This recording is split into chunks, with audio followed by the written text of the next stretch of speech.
I want to start today's by having KICD invite us into the space.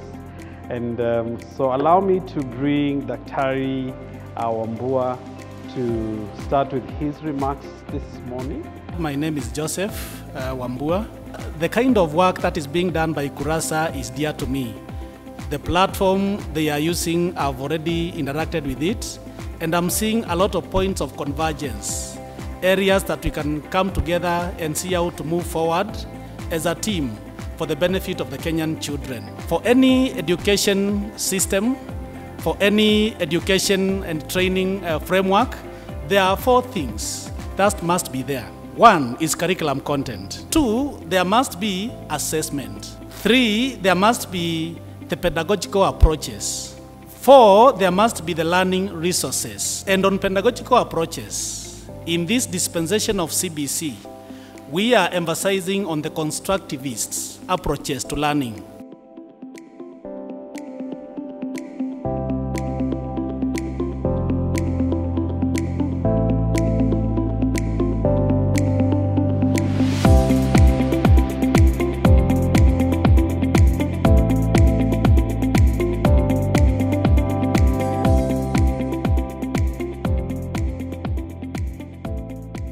If we do assessments, and of course it came from the experiment of assessments that we were doing every day in the school, and a lot of experimenting we've done. We figured that if we start doing these assessments, it's going to work out. And that actually now was the shift from Ziada to the now KURASA.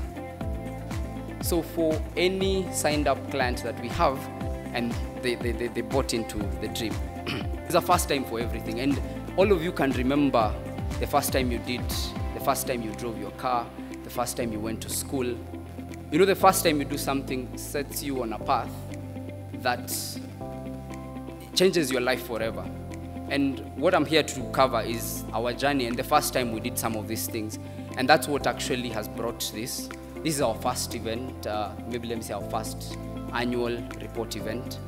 And this is setting us up, you know, in a certain path that we'll always recall and come back to this.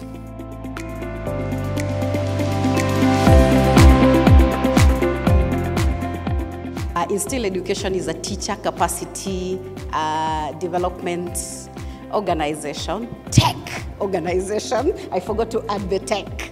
And we are here this morning to tech education.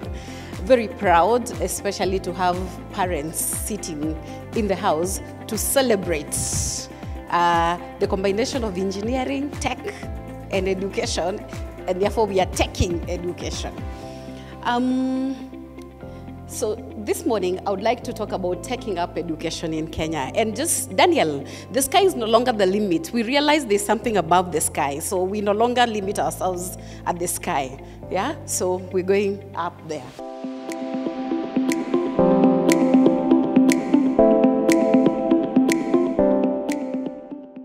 I'm finding the life of our teachers is a bit easier.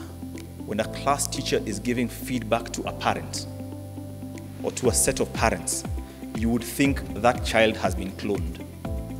Because the feedback from parent A to parent B, C, D, E would be the same. And the teachers would use words like, your child is good and your child is fair. Because we're Kenyan also.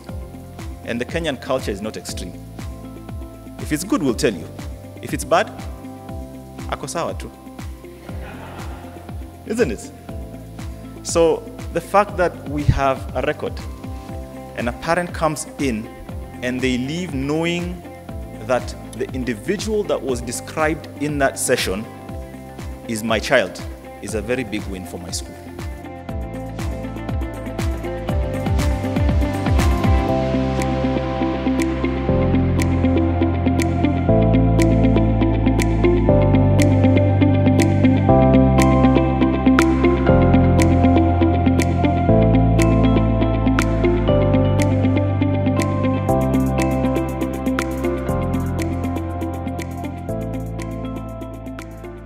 Having platforms, and that's really what we are doing at KURASA, is now putting all of these people on one platform putting the information that matters, which is the information about the learner, and also cleverly helping the teacher with the work that they need to do. So it's like a two-edged sword. You're helping the teacher with their work, you're making their work easier. Administrators are happier because they have more visibility. And at the same time, using that information, because it pertains to the children, to engage the parents. Remember in the advert where parents don't have to wait for the term to end for them to get one of these books, which has just been filled a day before. So these books are mostly filled a day prior, and then you get it to the parents, and now they can't make a judgment. And if you look at it even from value for money, they already paid school fees. There's no opportunity for them to have any remedial activity for whatever is in that grade book. So that's the reason I think I advocate for solutions. For me, it's teacher-focused for learner-centered, because I think the teachers have a lot of role in guiding and in working within these classrooms with these learners, and they have that opportunity in the now. Like I said, this is a report of a bit of what I have presented. It contains everything that we have achieved to 2023, and our aim is that each one of you today get a copy, and we'll also share a digital copy on the WhatsApp channel that has been, I think if you did the trivia, you should have gotten the link to subscribe. So a physical copy will be present. You will be free to share it with your school, with your other stakeholders who may not have come today. I am privileged to be here in probably two capacities. One is, as you can see here, I represent EdTech East Africa, which is an ecosystem builder. We bring together members of the EdTech community here in Kenya, but also across the region through partnerships. We focus on providing support to innovators, those who are entrepreneurs, but also innovative practitioners in communities, as well as all of the enablers. So those are our partners in government, funders, researchers, media, and others who help to tell the stories of the amazing work that's happening in education technology in Kenya. And so the World Bank, the Gates Foundation, UK Aid, and UNICEF created a collaborative of organizations who helped to generate that evidence, and I helped to organize all of that evidence generation and the use of that evidence by our partners in development and government here in Kenya. So again, I'm very privileged to be a part of this discussion, and underpinning both of those kind of pieces of work that I do are two principles. And I just want to share a little bit about and celebrate KURASA for living those two principles.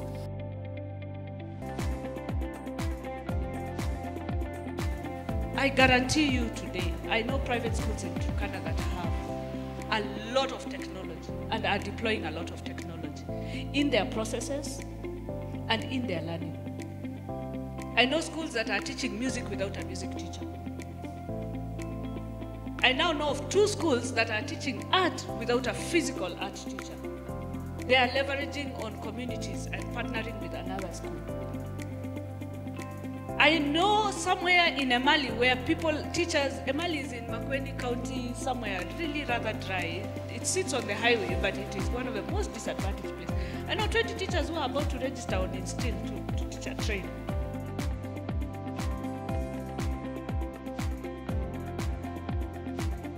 The last program of Homo Picker Box that I did was in the year 2000, 23 years ago. But it has refused to go away. How I wish the schools that we are leading, the teaching that we are doing, the values that we are inculcating, refuse to go away from our children, and especially from our teachers. And I'm happy KURASA has something to do with this. I met KURASA quite a while ago. And there's somebody who's been holding my hand. I think I still met KURASA through you, Betty and Steve. Thank you very much. And I liked KURASA. I'm a very personal person. I met KURASA. I liked them. Not because of the good work only that they were doing, but I also preach boy child a lot of time. And I love talking, to men. And it is rare to see a company that is being led by 2 men and with a few other men around it. And I kept on asking, where is the chick? Where is the girl who has told them to come and talk? And the moment she didn't appear, I said, these are my people. And later on, then we started working together. And I can only congratulate you. And you brought your father and mother here to shame us. We also have children, and I don't know whether I'll one day feel as proud as you're feeling. But God is with us all.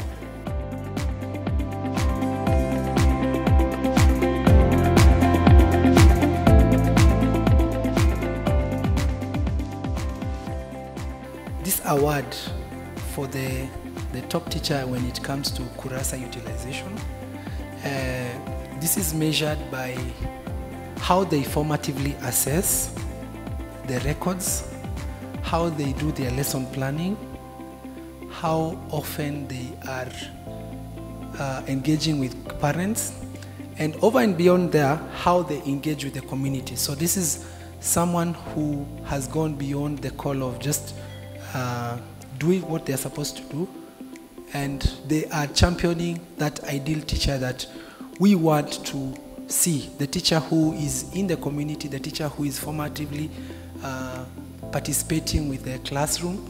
They are doing their lesson planning, and this is information that is collected, and there's an algorithm that creates points for teachers.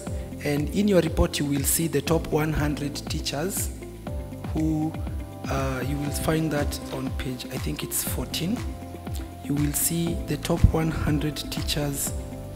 It's actually 101 because 100 and 101 tied. But the points are accumulated based on the activity and how they do the right thing.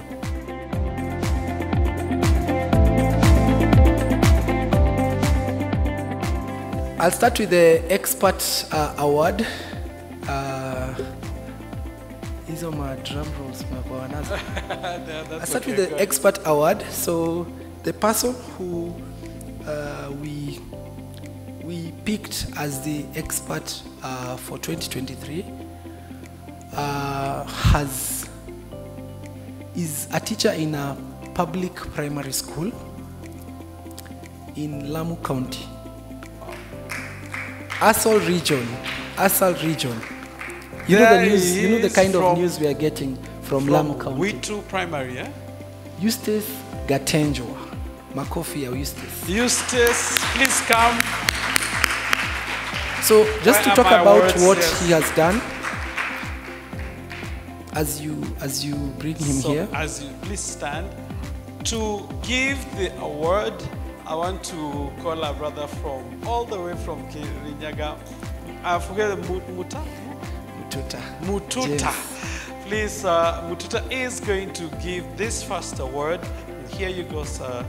And we also appreciate and this certificate. Please go ahead and give the award. Very good.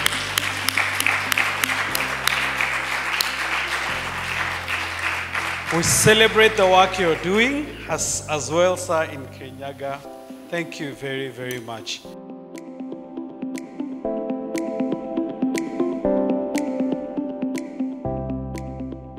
And now, to our teacher award of the year 2023. There you we go. We have Wendy Adhiambo. Put your hands for Wendy Adhiambo. So we appreciate the. Please go. There you go. Tell us a bit about we appreciate the work that Wendy does. Wendy has taken the Instill course. She was part of the cohort 1, and she, that shows how interested she is in improving herself, and also that commitment to being a better teacher is reflecting in the way that she performs her formative assessments, which is very much on a timely basis. She also has the highest points for performing lesson planning on the system. And just to mention, the points are 92. 92 out of 100 exceeds expectation. In technology, I can say we are ahead. Besides which, I interact with schools a lot. I'm one of the proponents of CBC strongly, and one of the proponents of outcome-based learning. And I just want to mention that I also pride in the fact that I was one of the first presenters on technology in education with the GES International in Dubai just before COVID. 3 days before COVID, I had made a presentation on technology and education, and how sometimes education would come to a standstill because of several factors, including climate change, and why we needed to embrace technology in education. And at the moment, I'm working and strongly on AI and technology in education. I believe technology is very, very important, not only in education, but in all aspects in life right now, because everything is tending towards the tech side. So implementing or having that merger between in the old education system, the analog ways, and now bringing in tech into it is very, very important. KURASA in particular helps schools in doing the assessments, which are very, very important. These assessments can be very, very tedious when done the analog way, especially when you have a very big number of children that you're dealing with.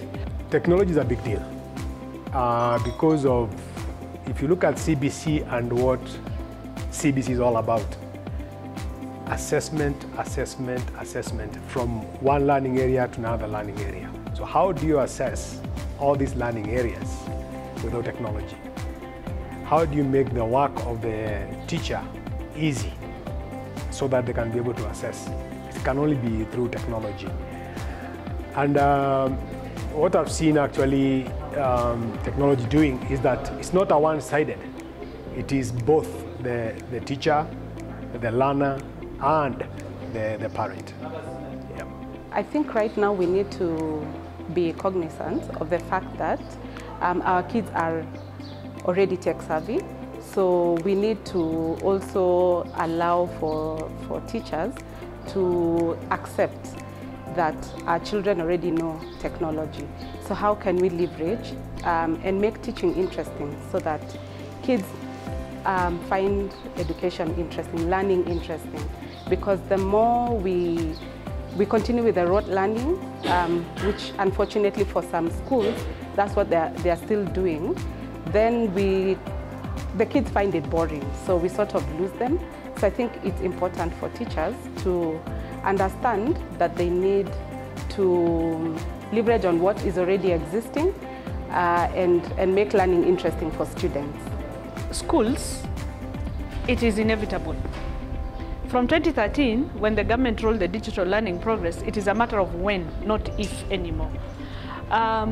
Schools should start small with what they have. We should not let the bigger problems that we have hinder.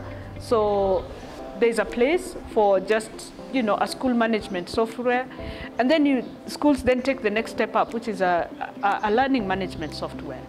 And then from there we have, ecosystems, a full transformation of education once we get there. So this is a conversation that needs to be had, and we need to talk how easy it is for schools to onboard, go paperless by just using a school management software. It begins to set the building blocks for the digital transformation in education. So this is a matter of when. It is not a matter of if. Yes.